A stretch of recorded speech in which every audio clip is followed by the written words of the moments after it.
But TikTok, video app, funny stuff, the youth in your life use it while you still don't get it because you're still on Facebook. Yeah, it's big. So big that Republicans and even some Democrats on Capitol Hill think it's just one big conspiracy by China to take down the United States.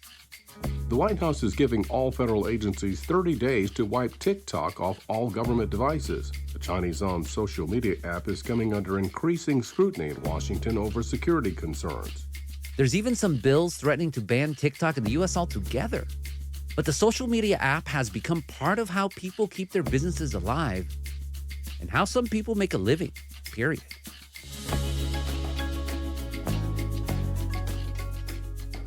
I'm Gustavo Arellano. You're listening to The Times, essential news from the L.A. Times. It's Monday, April 10th, 2023. Today, the people who will suffer if TikTok becomes illegal in the United States.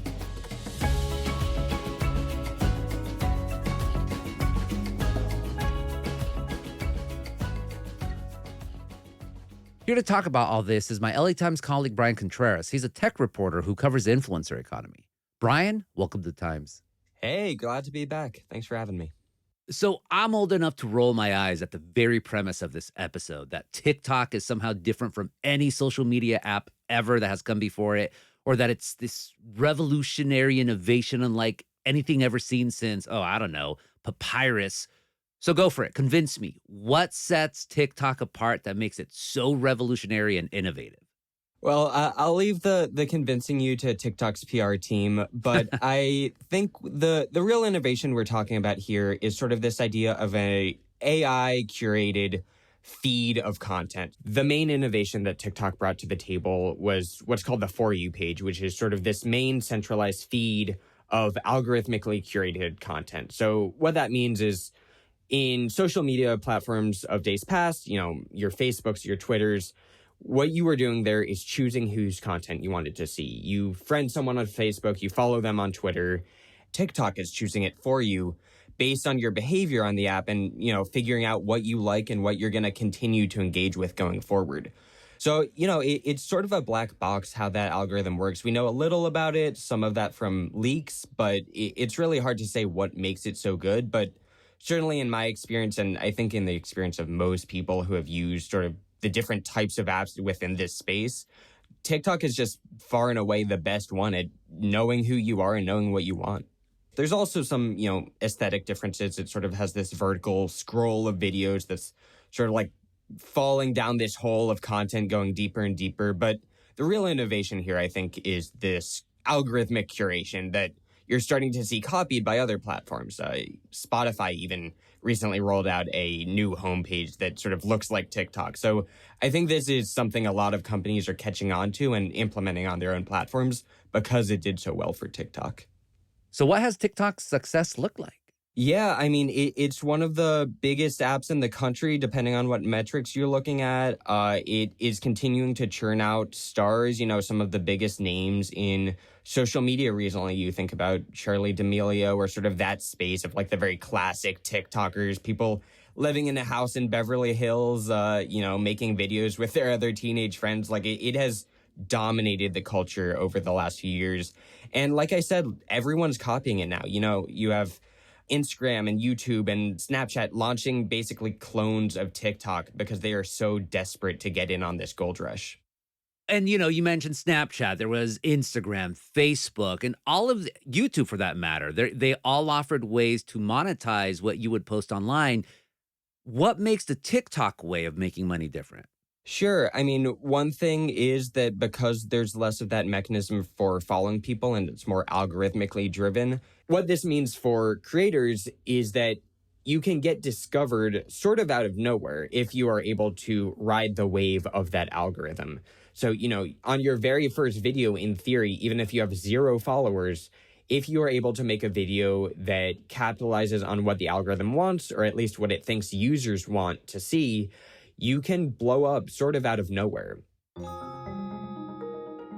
Now, the flip side of that is, of course, that fame can be very fleeting if you don't build relationships with your followers, right? You're really relying on this invisible machine to keep you famous and keep your content out there in a way that wasn't necessarily true in a system that's more reliant on sort of follows and friendships and that sort of more bi-directional connection. TikTok has also introduced a number of different monetization features to help people make money. They have a creator fund that's supposed to share some of the profits that the company is getting through ads. There's a lot of criticism that you make a lot more money from a YouTube video than you do from one TikTok or even multiple TikToks. You know, your presence on the platform doesn't necessarily convert to money unless you're a big name at the end of the day. So it's a mixed bag, but certainly it has made people take making money on social media more seriously than they did before. It's, you know, now people look at that as a serious career path. Whether they should or should not is another question, but certainly you're seeing young people treat that in a way that they might have thought about being a rock star in a previous generation. So we have something that rewards creativity and has sparked a new generation of entrepreneurs. That sounds cool to me. So why do lawmakers want to ban it?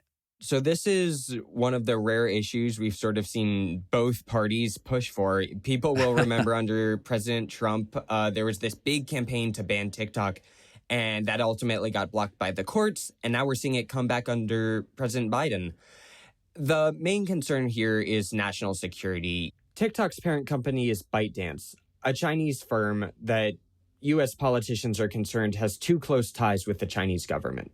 And the main thing people are worried about is that China essentially has a national security law that if it deems it necessary for national security, it can have TikTok or, you know, any other Chinese company surrender user data, surrender information that it might need. This in a time of heightened tensions with China sort of across the board, something that both parties are becoming more concerned about generally. You see people pushing back on sort of the ability of China to access user data. So what's the status of any ban or anything right now?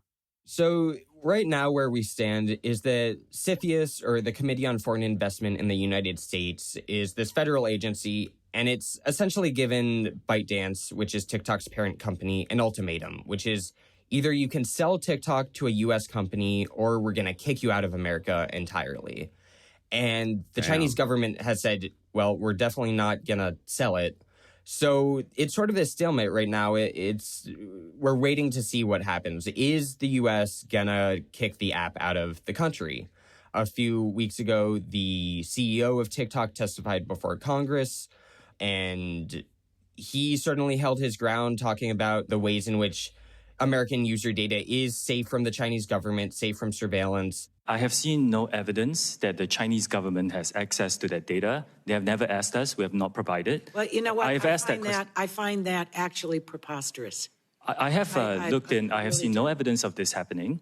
And in order to assure everybody here and all our users, our commitment is to move the data into the United States to be stored on American soil by an American company, overseen by American personnel. So the risk will be similar to any government going to an American company asking for data. But the general takeaway from that hearing was that American politicians really don't want TikTok in the country right now, or they at the very least want to force a sale through to an American company. So it's hard to say where things go. You know, there's a lot of political pressure for President Biden to appear strong on China, and that could lead to him going through with a ban. On the other hand, that would be a really big move for him to ban such a popular app, one that's bringing a lot of money to people who make their living on it in America. So I'm certainly not a political reporter, but it's going to be interesting to see where that goes because there's a lot of tension on both sides of the table. But you are an influencer reporter, so how are TikTok creators feeling about all this potential ban? Yeah, I mean, you have to keep in mind, this is the second time a lot of these people are worrying about in some cases, their primary source of income getting just kicked off their phones from one day to the next. So to some extent, people are worried. I talk to people who make more than half of their money on this app. It's certainly a decently sized part of the American economy at this point, even if it is a Chinese company.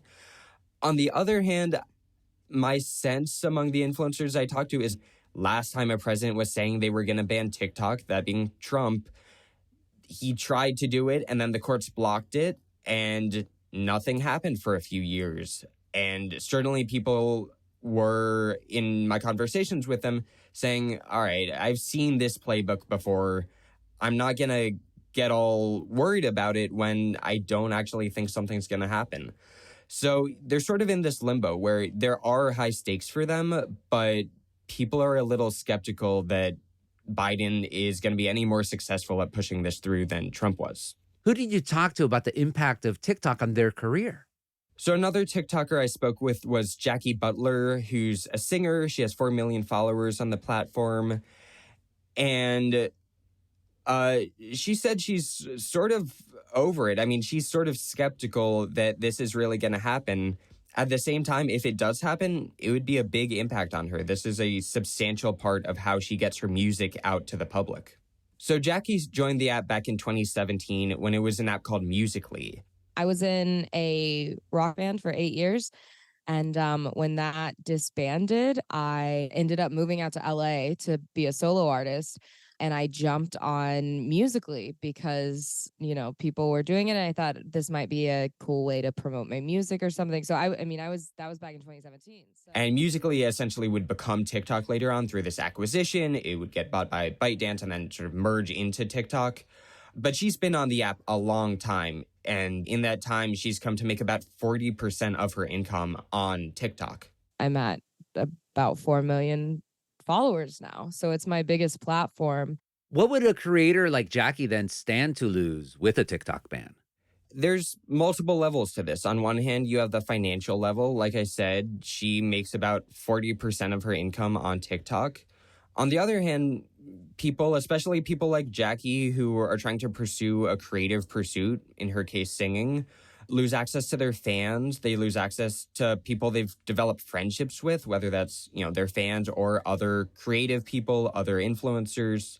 So those are sort of two sides of it, especially with someone like Jackie, who's in the music industry. TikTok has changed how the music industry works. Music is really central to it, and a lot of studios and a lot of producers use it to either test musical ideas or push songs out there and get essentially free promotion if you can go viral. So it's a big part of that industry, and seeing it disappear overnight or even just change if it gets sold to someone who messes with the algorithm would have a big impact on people who rely on it. So you mentioned all these creators who would be very upset if TikTok got banned in the United States. How does TikTok feel, not just about a ban, but about the assertion by a lot of politicians that it poses a national security threat to the United States? So on the technical side of things, TikTok's big plan to address this is what they call Project Texas, which would see American user data move to servers owned by Oracle. And the idea here is that once the data is within, U.S. shores, you no longer have to worry about the Chinese government accessing user data of, whatever teenager is on TikTok. So they say that's in the process. They're deleting old user data from, other servers and migrating new user data onto Oracle servers. That's sort of their technical answer to the question. Politically, like I mentioned, the chief executive testified before a House committee recently. He was, very adamant that ByteDance, which is TikTok's parent company, isn't owned or controlled by the Chinese government. So what's next for TikTok?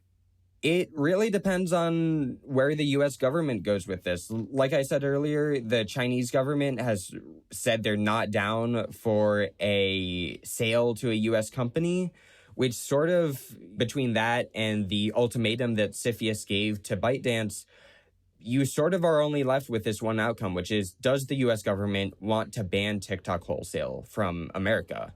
It would be a pretty unprecedented move, especially with a company and a social media company of this size. But politically, I think it's sort of a game of chicken at this point. Like, who is going to commit to doing what they've said they're going to do? So, especially, coming up on a presidential election, it's going to be interesting to see, do they go forward with this?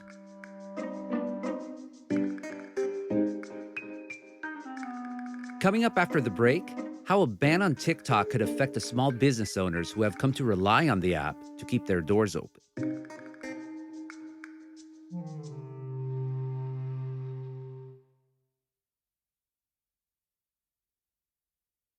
LA Times business reporter Jaimie Ding has also been covering the potential fallout of a TikTok ban. Jaimie, welcome to the Times. Thanks for having me, Gustavo. So Brian Contreras, our colleague, told me that TikTok became a viable way for creators to grow their audiences. And you spoke to a few small business owners who use the app for basically the same reasons. What are some of their concerns about a potential TikTok ban?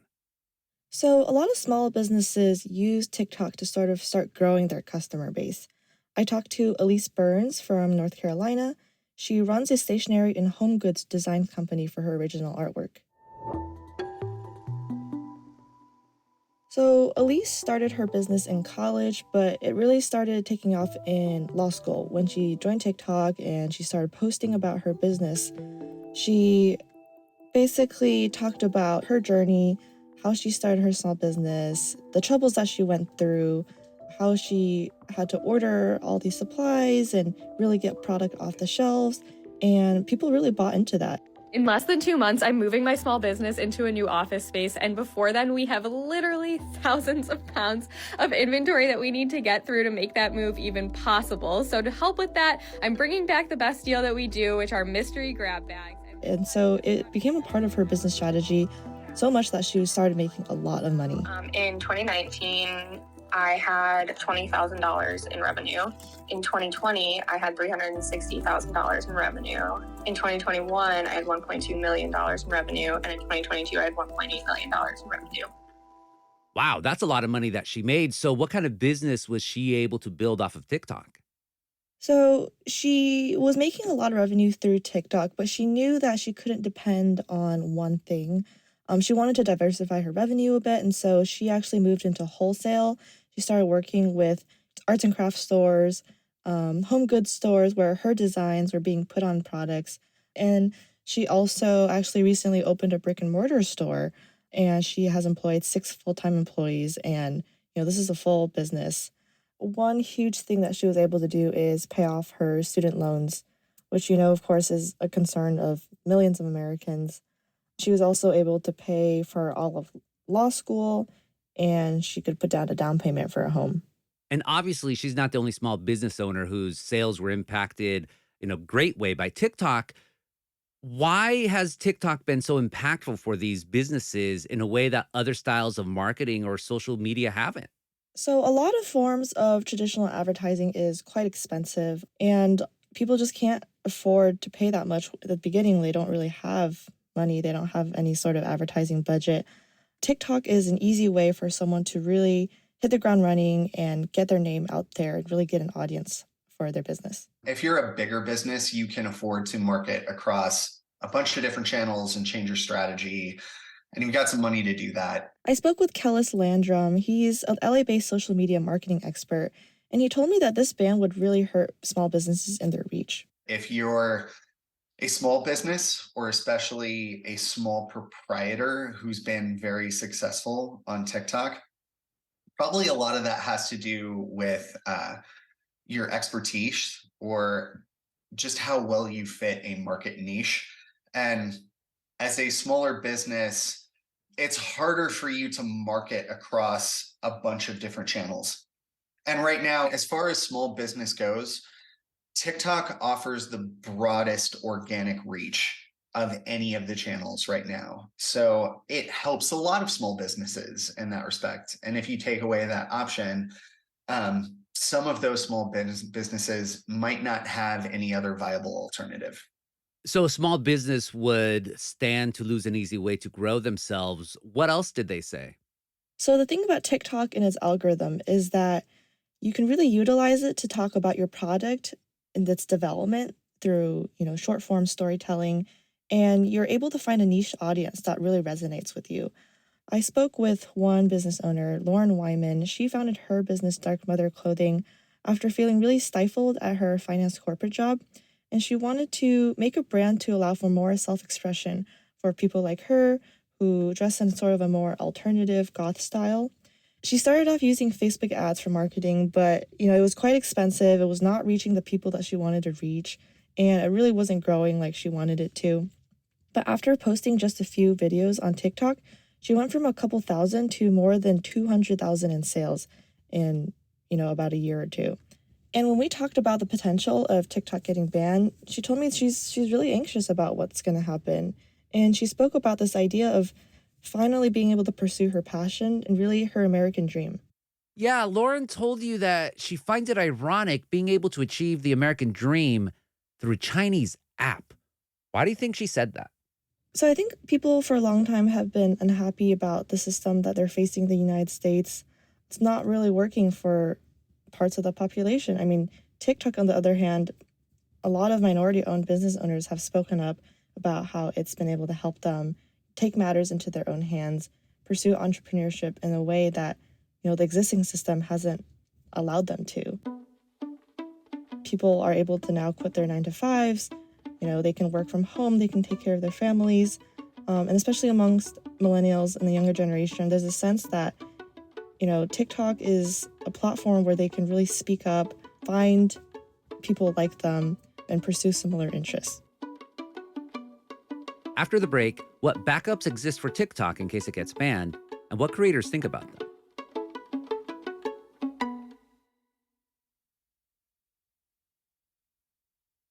So Jaimie and Brian, the people that the both of you talk to, what are their plans to replicate what they were able to achieve on TikTok if it gets banned? I mean, for a lot of the creators I spoke with, they've been trying to diversify their content and what platforms they use since the last time this was an issue under President Trump. So in the years since that first TikTok ban effort, we've seen a lot of companies like Facebook and YouTube launch these TikTok clones. And some of the influencers I spoke with said they hopped on those platforms in part because of the memory of the last time TikTok almost got banned. They wanted to diversify their content. They wanted to be able to continue reaching their fan base, even if, as we're now seeing, another ban effort against TikTok happened. And the interesting thing that I heard from the business owners that I spoke to is that even though you can post the exact same video from TikTok onto Instagram, you don't get the same burst in sales. You don't get the same kind of engagement from the community on Instagram as compared to TikTok. How are TikTok's competitors feeling about a possible ban? I'm not sure if someone like Mark Zuckerberg has addressed it yet directly, but you have to imagine the conversations in those boardrooms are pretty happy about what things are going to look like if this ban does go through. YouTube and Instagram, like I've said, have these competitors and these copies of TikTok they've launched, but they haven't really been able to get the same cultural cachet that TikTok has. I imagine one of those platforms would step up to take the place of TikTok were a ban to happen. And that would certainly be a big payday for whoever is able to, take that throne. And I think the important thing to remember is that short form video is here to stay, and people will always be creating content. It's just a platform where it takes place. And there's even the possibility that, a new company could step in and take TikTok's place. And if TikTok were to be sold to new owners, does that change anything about how people perceive TikTok? It really depends on who the new owners are. We saw Twitter get sold to a new owner recently with Elon Musk, and a lot of people are unhappy with how that's turned out. It's not impossible to imagine a similar scenario playing out with TikTok. But, you could also imagine it getting sold to something more boring, like Oracle, for instance. It's hard to imagine there would be major disruption. IBM. Sure, yeah. I mean, there's a lot of boring tech companies out there that could just get this because it makes them a lot of money. But, maybe they futzed with the algorithm and it stops working in the way people have come to expect and it hurts their fan bases or something like that. Certainly, one of the things I spoke with creators about was how global TikTok feels right now, just by its nature of being a foreign company that does a lot of business in the US and sort of has this global presence. People, at least some of them, were nervous that if it's brought into the US, it would stop feeling like such a global platform and they would mainly be Americans sending content out to other Americans. So that's one change I can see potentially playing out, but it's really hard to say without knowing who the buyer would be. And, it's sort of a moot point because the Chinese government says they're not going to let that happen. And the interesting thing that you mentioned about Twitter, because I think it's a perfect example of what happens when a new owner comes in to a large social media company and starts messing around with how it works. And, people will start leaving the platform. And so I think if TikTok came under new ownership, there's really no prediction of, how it might play out. Finally, to the both of you, TikTok might be banned. Twitter is Twitter.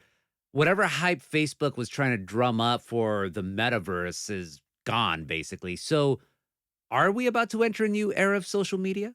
I mean, I think this whole debacle really says to me, the internet and the social media, it's not something that can easily be controlled or, policed by the government or politicians. It's a wild creature that, millions of users are using to do various things.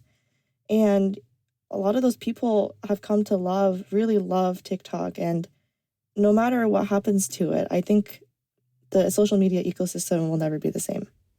I'll say two things. One is that I can imagine this ban or sale being a big benefit to sort of the pre-existing US-based power players in the space. So certainly, if a ban happens and Instagram is able to step up and take the place of TikTok, that's a big boon for Mark Zuckerberg. There's also talks of Instagram developing a Twitter competitor now. So you can imagine a scenario in which Mark Zuckerberg owns like 4 of the 5 biggest social media platforms in these sort of different verticals. The other one that I think we haven't really touched on yet is sort of the role of AI in social media. We're seeing AI get better at sort of generating content that looks like a human made it. So, sort of regardless of how these platform politics play out, I can imagine a world in which a lot of content is driven by machines that sort of, instead of just choosing what content you see, they make it wholesale. So that's sort of, regardless of what platform that plays out, I can see that really disrupting things in the next few years. Hey, yeah, Pope Francis in his fancy jacket. It did not trick me, but I heard about it. That's hilarious. Brian, Jaimie, thank you so much for this conversation. Thanks for having me back. Thanks, Gustavo.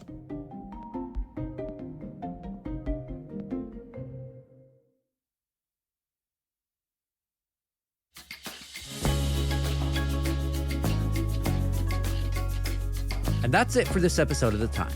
Essential news from the LA Times. Helen Lee, David Toledo, and Nicholas Perez were the jefes on this episode. It was edited by Hiba El-Urbani and Mark Nieto, mixed and mastered. Our show is produced by Denise Guerra, Kasha Brasalian, David Toledo, and Ashley Brown.